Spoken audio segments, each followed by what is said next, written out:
One method of giving direction is called bearing. It involves a reference to a north and south line using a particular acute angle.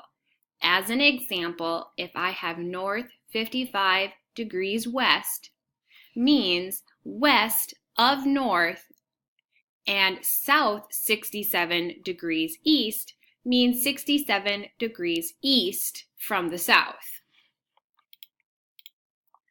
A forest ranger at point A sights a fire directly south. A second ranger at point B is 7.5 miles east of the first ranger. Notice we're creating a right angle. Sights the same fire at a bearing of south 27 degrees 23 minutes west. How far from A is the fire? Well, we need to know degree specific, so we're going to translate from degree, minute, second into our standard degree values. So to do that, we'll start with our 27 degrees plus 23 minutes. I know that 1 minute is 1/60th of a degree, so I'll multiply 23 minutes by 1/60, giving me 23 degrees over 60, which is the same then as 27 3/38 of a degree. So this part right here is 27 3/38 of a degree. Well, then we can find exactly what angle B, the degree value, is by taking 90 degrees minus 27 3/38 to give us 62 62/100 of a degree.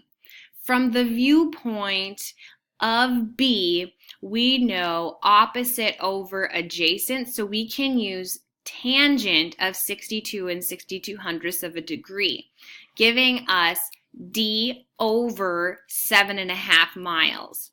When we multiply each side by 7.5 miles, using our calculator, we see that the distance between the Ranger A and the fire itself is approximately 14.5 miles from the fire. I definitely encourage you to use pictures and drawings when you're creating these. It'll help you get a better idea of the angles that we know, what we're trying to find, and what we can find based on the information. U.S. Cellular Field is the home of the Chicago White Sox baseball team. The first row of seats in the upper deck is farther away from home plate than the last row of seats in the original Comiskey Park. Although there is no obstructed view in U.S. Cellular Field, some of the fans still complain about the distance from home plate to the upper deck of the seats. From a seat in the last row of the upper deck, directly behind the batter, the angle of depression is 29.9 degrees. And the angle of depression to the pitcher's mound, so from where we are to the batter is 29.9 degrees. Where we are to the pitcher is the angle of depression is 24.2 degrees. Find the viewing distance to home plate and the viewing distance to the pitcher's mound. So we want to know what is the distance to the batter, so we'll call that D1, and the distance to the pitcher, we'll call that D2. We know that the standard distance from the pitcher's mound to home plate is 60.5 feet. So I just moved this drawing over so we can get a little better idea. We also know from geometry that the angle of the batter to where we're sitting is also 29.9 degrees. And the angle from the the pitcher's point of view here all the way up to where we are based on transversals and parallel lines, that this one is 24.2 degrees. And when we drop down, we can determine what this height is here. So if I were to look at tangent, which is opposite over adjacent, I would see that tangent of 29.9 degrees is h over x. Further, if I use the same tangent with also the value of x, tangent of 24.2 degrees is going to be opposite over x, whatever this distance is, plus the 60.5 feet from the pitcher to the batter. If I solve both of these for h, I end up with h is equal to x times 29.9 degrees, and h is equal to x plus 50 times tangent of 24.2 degrees. Since they're both solved for h, I can substitute the tangent of 29.9 degrees in for h in the second equation so that all we have is one variable, giving me x times tangent of 29.9 is equal to x plus 60.5 times tangent of 24.2. We now need to distribute the tangent of 24.2, giving me x tangent 24.2 plus 60.5 times tangent of 24.2. Notice that two of our variables, one is on the left and one is on the right with x, so I'm going to gather those together. I'm going to subtract x tangent of 24.2 and bring it to the left-hand side so that all of my x's are together.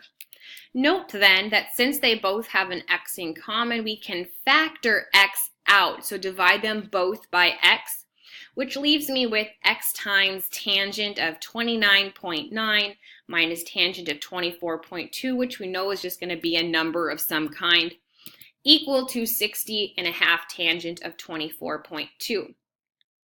To get x by itself, we'll divide both sides by that tangent 29.9 degrees minus tangent of 24.2 degrees.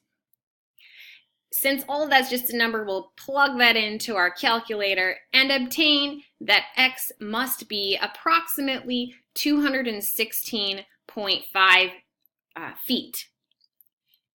Now we know that information, we can actually identify what our hypotenuses are for each one of those.